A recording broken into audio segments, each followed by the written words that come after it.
Hey, it is your buddy, Peace and Harmony with you here today.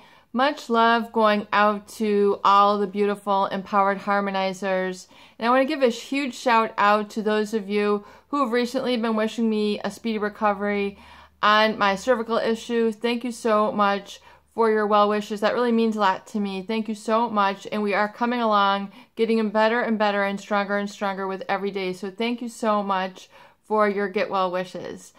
And I want to zoom in and focus in today on a great viewer question, and that is really, how do you make it through successfully through kind of a crazy making episode when you're in a relationship with a highly manipulative individual, someone who has perhaps a personality disorder or an antisocial personality disorder, like a narcissist, a covert narcissist, or a psychopath, someone who is engaging in a lot of gaslighting, shaming, making you feel that you don't know what you're doing, the looks that they give, the way that they mistreat you, the way that they don't respond.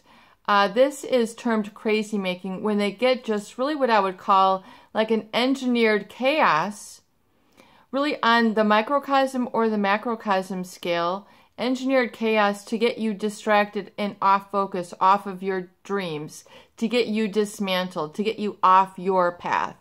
And this is crazy making. It's when there's a lot of hostility, quiet rage, an incessant amount of criticism, things just maltreatment. It becomes emotional abuse. It can lead to physical abuse, psychological really upheaval, where you feel very displaced in your own environment and you no longer feel like you have ownership in life anymore. You no longer feel like you deserve to live life free of suffering. You're now in the snares of crazy making through this individual who, because of their own insecurity, their own fear, seek to reach out and then control you in a negative fashion. And control is a way for them to get the win. It's a way for them to feel like they are superior, better than. It validates how they feel they want to interact with society. And the problem is that it adulterates your perspective. It changes your outlook on the world, on what you can achieve, what you can feel, really the pattern or routine of your life. And so this adulteration or dimming down or violation of your perspective becomes then what you focus on. You end up focusing more on this engineered chaos, the problems that they are creating, the awfulizing, the catastrophizing tends to be what permeates your mind, and furthermore, your emotions, what you feel on a daily basis. And eventually it begins to etch away at your own personal boundaries, and then your standards become diminished. You feel a sense of hopelessness, a sense of, no matter what you do, you can't win. So then we have the throwing the towel in. We are giving up. We're saying life is not worth living. It's not worth trying. I can't go for that job. I can't go for that move. I can't go for what makes me happy. I feel constantly shut down. And you tend to then internalize or absorb this person's energy even when they are not around. In other words, like Freud had described all the different components of the mind in his, he's the father of psychoanalytic theory. He talks about how the parents and certain authority figures who you had felt had authority or superiority, they compose what is called the superego, or the conscience, or the moral direction with which you'll lead your life. And then you've got the ego, which is how you interact with reality, and then the id, which is the impulsive, childlike side. And then the ego basically moderates in between the two areas of your consciousness. Quite a complex mind and process that is involved with life. So really one of the keys here to getting through the crazy making is beginning to really latch on and begin to have gratitude for the process of emerging through. It's not only going to be a destination, it is very much a process that needs to take place. So the crazy making is meant to distract you, deter you, and this can go on for months, years, even people's entire lifetimes, where they have felt at the oppression either of an individual, a family system, a culture at large. So just as we see, just for example, a lot of the political bantering, the engineered chaos, it's just a constant bickering, fighting. It's greed upon greed upon greed. And, it is just all about, this dark triad that tends to come out in these personality disorders, the Machiavellian complex, the psychopathy, the I am the superior no matter what anyone else says, no matter what, the entitlement. You see all the criteria of personality disorders emanating from a lot of these political figures who perhaps were not making value judgments no matter what culture you're in. We are in the United States. You might be in Africa. You might be in Turkey. You might be in Ireland, Canada, Australia. No matter where you are, I'm sure you see this at varying extents in your government. And so what better way that, certain areas of business or government or certain career paths attract these types of people who create the crazy making. So you can see it at the macrocosm. You can see it, meaning at the large, big picture, in varying amounts in your own culture. If, and really this engineered chaos is so that your eye is always on this person. It's like you're sucked in because of negative. It's a negative always makes the news. It's the shock and awe that always gets people's attention versus all the good. It's hits more emotionally. It triggers people in a more reactive state. And so this then can become, this crazy making can permeate your perspective. And so it is very important, if this has become really an issue and unmanageable for you, it's very important to say, okay, I understand, and I'm not taking it personally. It's really whoever is in the range of this personality type, that this is how they treat others. This is, and I'm going to remove myself objectively. I'm not going to take it personally. I'm going to realize that this is just how this person, because of their need to control whatever shortcomings, it is not for me to judge, but I'm going to let them go in mercy, and I'm going to have mercy upon myself, and I'm going to detach. No matter how right, wrong, or indifferent it seems, this is a must. And in order for me to pursue my dreams, which I'm awakening to, whether you want, we had a viewer who had a beautiful list of things that he wants to pursue. He is now in touch with his desire for, for all his different areas, the graphic arts, the design, the fashion, all different things that he is really intrigued in and drawn to. He now is in touch with this without guilt. So that's part of the unleashing is, step by step, you begin to become more aware of what your true passion is and how that can really be a saving grace for you from this crazy making. So you know that you're on the right path when you begin to become really more independent and feeling that you absolutely, positively, unequivocally must be responsible and accountable for your own happiness. And one of the most profound links to get there is to really begin at that inner sort of peace and acknowledgement and acceptance. Even if you've cried, even if you've, struggled for years, you've been working through the stages of grief where you become angry, you become resentful, you cry, you're, very upset. You've gone through all the stages of grief, of grief, and then you have learned at acceptance. And so, that process is the process of letting go. It's part of life, and it's emerging from what can be a very horrific, hurtful, and bewildering circumstance that came upon you, and you're like, why did this happen to me? I don't even deserve it. I'm a good person. Well, that's the reclamation. That is the declaration. That is your truth. I am a good person. And even though this person wasn't able to reflect that back because they were so into the projection and the crazy making, that is the truth that you need to scream out loud at the top of your lungs and own it.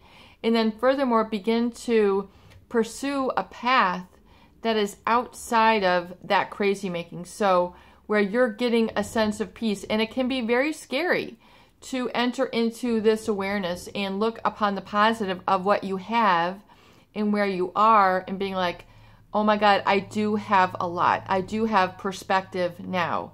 So it's very important for you then to latch into and plug into the alternate reality that you want to be a part of. So rather than paying attention to all the engineered chaos, yes, you might want to watch the news, but really if you look at what is really helping you, your vision, television is telling lies to your vision. All the drama, all the, diversions that are there versus, the reality. So I know we've had an upswing of like the reality TVs because people eventually want the real. They can relate to the raw. They can relate to real characters, not just Hollywood formula. You want the real, you want the authentic, telling the story from a new perspective.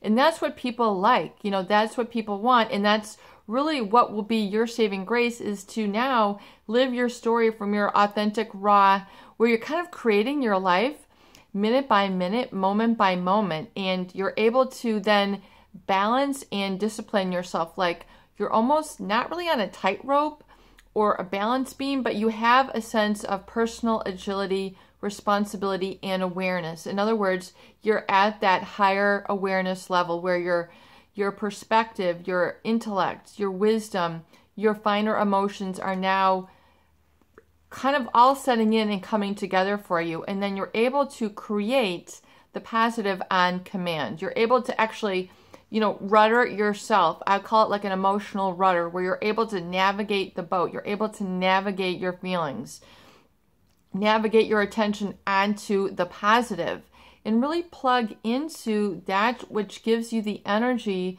with which you is, best for you, a good fit for you, your best self, your best feeling. And that can be something, whether you're making new changes with regards to your food intake, becoming more mindful of, and, having meditation where you really just calm down, for 20 minutes, 15 minutes or so, and you get that as a daily part of your routine. You're changing your routine. You must be open to these changes for you to really kind of make the change. And so make is an integral key word here. If you look at the word make, I am making this. So i.e. I am in the creative act. And this is to really tap into the higher intelligence, which again can be scary because the crazy making, if it had been such a part of your life, you're like, wow, I am in touch with a higher part of myself, a higher intelligence, which knows the answer, which knows the solution, which can live it, and you give it to yourself. It's very difficult, but to begin to give yourself this because you've been holding back, perhaps living in denial or living in the crazy making that made your life so difficult, so anxious, so emotional that you couldn't engage in that thought process. You could not own your own thoughts. You could not master your own emotions because the crazy making was so profound. In other words, you were like, it was like a tidal wave. If you've ever been in a creek or you were carried away by this crazy making. It had taken you off your footing. And so it's really like an emotional reclamation where you're like on land and you're now realizing the tools that you can get to make the change of perspective for yourself and out of the crazy making. So it's to understand what crazy making is, how it feels, the anxiety, the fear, the trepidation, all the insinuation that you don't know what you're doing or inflicting a sense of doubt. You don't know what you saw. You don't know what you felt. All these things, it can be very hurtful to have to stand up for yourself when you don't feel you should have been betrayed. So there's this whole, really working through it and processing. So it's saying, I am a good person. I know what I saw. I know what I felt. I know what I deserve. And deserve is a very strong, resonant, emotional word and label that we give to really that that core self-preservation. And, you know, if you've been adapting to a profoundly sick relationship, then it's going to, you know, energetically, it's going to ripple through and you're going to feel a little tinge of that. So that's why it's so important to become aware and expunge that, get that out of your system, that feeling, and work towards the intention of changing your perspective and plugging into that which gives you the feel good and linking to the happiness, the soundness of mind. Sometimes it can even just be a state of peace, which helps you to see things clearly. That can be your next step. Even though it seems so simple, the most profound journeys begin with that simple state. So it's like resetting, it's recalibrating, it's taking the scope from the crazy making, the lies, you know, all that you had to tolerate and put up with. It has now made you feel weak. It is now saying, I am, you know, extricating, I'm removing, I'm detaching myself from that. And that is crazy making. And I no longer wish or decide to be part of that anymore. I'm making a decision. I am becoming decisive. This is my decision and I'm backing myself up 100%. And even though this is new, this is new. This is different. This is exciting.